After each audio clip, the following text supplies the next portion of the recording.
नमस्कार दोस्तों, मैं आप सभी का चिर परिचित दोस्त उपस्थित हूँ आप सभी के लिए एक बेहद ही महत्वपूर्ण जानकारी लेकर के। जी हाँ, गले और छाती की बलगम से 2 दिन में छुटकारा पाने के लिए आज हम आप सभी को 10 घरेलू अचूक उपाय बताने जा रहे हैं।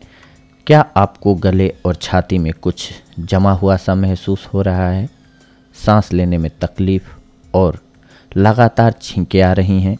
ये सारे लक्षण बलगम जमा होने के कारण होते हैं। साथ ही नाक बहना और बुखार आना भी इस समस्या के प्रमुख लक्षण हैं। बलगम हालांकि खतरनाक नहीं होता है, लेकिन अगर ये लंबे वक्त तक रह जाए तो इससे आपको श्वास संबंधी अन्य समस्याएं हो सकती हैं। बलगम जमने के बहुत सारे कारण हो सकते हैं, जैसे कि सर्दी जुकाम, फ्लू, वायरल इन्फेक्शन, साइनस, अत्यधिक स्मोकिंग। इस समस्या से निपटने के लिए बहुत सारे घरेलू उपाय मौजूद हैं। तो आइए जानते हैं आज हम सभी इसी बारे में। हल्दी, जी हाँ, बलगम के उपचार के लिए हल्दी सबसे अधिक प्रभाव डालने वाली चीज़ है। ये एंटीऑक्सीडेंट की तरह कार्य करती है और इसमें करक्यूमिन होता है, जो शरीर की बहुत सारी आंतरिक और बाहरी समस्याओं में फ़ायदा पहुंचाता है। 1 गिलास गर्म दूध में हल्दी और आधा चम्मच काली मिर्च पाउडर मिलाएं। इसमें 1 चम्मच शहद मिला लें। बलगम को दूर करने के लिए इसे रोज़ पिएं, आपको लाभ नज़र आने लगेगा। अदरक और शहद का प्रयोग। अदरक में ऐसे बहुत से तत्व होते हैं जो बहुत सारी बीमारियों का सामना कर सकते हैं। इसके सेवन से सर्दी खांसी में फ़ायदा होता है और श्वसन प्रक्रिया ठीक हो जाती है। 100 ग्राम अदरक को कूट लें, 2-3 चम्मच शहद को उसमें मिला लें। इस पेस्ट को 2-2 चम्मच दिन में 2 बार लें, समस्या दूर हो जाएगी। लेमन टी का प्रयोग। नींबू में मौजूद सिट्रिक एसिड और शहद के एंटीसेप्टिक तत्व बलगम कम करने और गले का दर्द दूर करने में मदद करते हैं। ब्लैक टी बनाइए और उसमें 1 चम्मच ताज़े नींबू का रस और 1 चम्मच शहद का मिला दीजिए। सफ़ेद मिर्च, आधी चम्मच सफ़ेद काली मिर्च, जी हाँ, मिर्च को पीस लें, इसमें 1 चम्मच शहद मिला लें। इस मिक्सचर को 10 से 15 सेकेंड माइक्रोवेव करें, फिर पी लें। इसे पीते ही आपको फ़ौरन आराम मिलेगा। बलगम से पूरी तरह छुटकारा पाने के लिए इस मिक्सचर को 1 हफ्ते तक दिन में 3 बार जरूर लें, आपको फ़ायदा नज़र आने लगेगा। गाजर में विटामिन सी प्रचुर मात्रा में होती है। इसमें मौजूद एंटीऑक्सीडेंट तत्वों की वजह से ये आपके इम्यून सिस्टम को बढ़ाता है। इसके अलावा इसमें ऐसे बहुत से विटामिन और पोषक तत्व होते हैं जो खांसी और बलगम की समस्या को दूर करते हैं। 3 से 4 ताज़ी गाजर का जूस निकालें, उसमें थोड़ा पानी और 2-3 चम्मच शहद मिलाएं।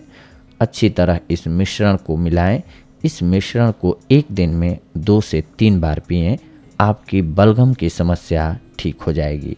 लहसुन और नींबू का प्रयोग। लहसुन में सूजन दूर करने वाले तत्व मौजूद होते हैं और नींबू में सिट्रिक एसिड होता है। जब दोनों का इस्तेमाल किया जाता है तो ये बलगम दूर करने में हमारी मदद करते हैं। 1 कप पानी उबालें, उसमें 3 नींबू निचोड़ें, थोड़ा सा कूटा हुआ अदरक मिलाएं, साथ में आधी चम्मच काली मिर्च का पाउडर और 1 चुटकी नमक भी मिला लें। इन सब को अच्छे से मिलाने के बाद इससे पीना है आपको। इससे आपको बलगम की समस्या से फ़ौरन निजात मिल जाएगी। इसके अलावा अंगूर का जूस। अंगूर की प्रकृति एक्सपेक्टोरेंट होती है और इसीलिए ये आपके फेफड़ों के लिए और बलगम दूर करने में फ़ायदा पहुंचाता है। 2 चम्मच अंगूर के जूस में 2 चम्मच शहद मिला लें। इस मिक्सचर को 1 हफ्ते तक दिन में 3 बार लें, आपको फ़ायदा नज़र आने लगेगा। गरारे करें, जी हाँ, 1 गिलास गर्म पानी में 1 चम्मच नमक मिलाएं, अपनी गर्दन थोड़ी सी पीछे की तरफ गिराएं और फिर इस नमक के पानी से गरारे करें। इस पानी को निगलें नहीं, ये ध्यान रखें। कुछ देर तक गले में रखकर गरारे करने के बाद आप निश्चित रूप से अच्छा महसूस करने लगेंगे। प्याज और नींबू का प्रयोग। एक प्याज छीलकर उसे पीस लें। अब एक नींबू का रस निकाल लें। इसे 1 कप पानी में इन दोनों को मिलाकर 2-3 मिनट के लिए उबाल लें। आंच से उतार लें और 1 चम्मच शहद मिला लें। इस मिक्सचर को 1 दिन में 3 बार पिएं। बलगम की समस्या दूर हो जाएगी। प्राकृतिक जड़ी बूटियाँ खाएं। जी हाँ, मुलेठी, मेथी और चिकवीड जैसी जड़ी बूटियाँ खाना आपके गले से बलगम साफ करने में मदद करेगा। इन्हें अपने खाने में जोड़ें, या अगर आप स्वाद को बर्दाश्त कर सकते हैं तो इन्हें कच्चा खाएं या पानी में उबालकर इनकी चाय बनाएं और सेवन करें। मतलब है इसका सेवन करने से आप जैसे आपको रुचिकर लगे आप इसका सेवन कर सकते हैं।